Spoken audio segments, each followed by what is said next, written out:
नमस्कार। स्वागत है आपका मेरे YouTube चैनल टुडेज़ अपडेट में। आज की खबर बढ़ते ओमिक्रॉन केसेस पर है।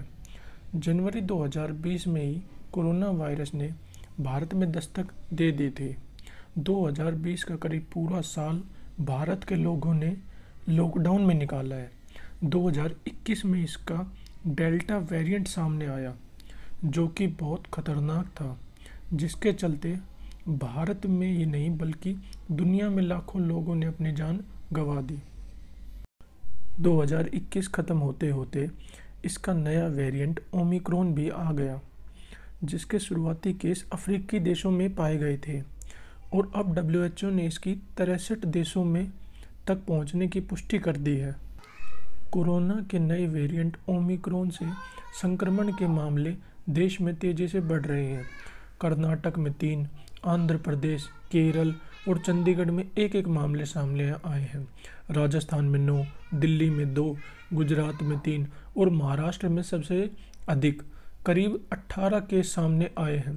भारत में नए वेरिएंट से संक्रमित मरीजों की संख्या 38 हो गई है।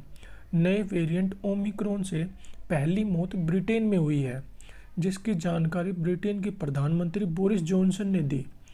इस नए वेरिएंट की खास बात यह है कि इसका तेजी से संक्रमण न केवल दक्षिण अफ्रीकी देशों में देखा जा रहा है, जहां डेल्टा वेरिएंट प्रमुखता में नहीं है, बल्कि ब्रिटेन जैसे देशों में भी पाया गया है, जहां डेल्टा वेरिएंट ही प्रमुख वेरिएंट था। यह वेरिएंट पिछले वेरिएंट के मुकाबले कई गुना घातक और तेजी से फैलने वाला बताया जा रहा है।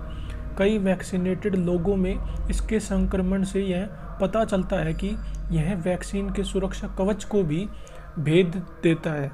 इसके लक्षण अभी माइल्ड बताए जा रहे हैं, लेकिन विशेषज्ञों ने आगाह किया है कि आबादी का वो हिस्सा जो वैक्सीन के सुरक्षा दायरे से बाहर है, उनके संक्रमित होने पर लक्षण पिछले संक्रमण जितने ही गंभीर हो सकते हैं।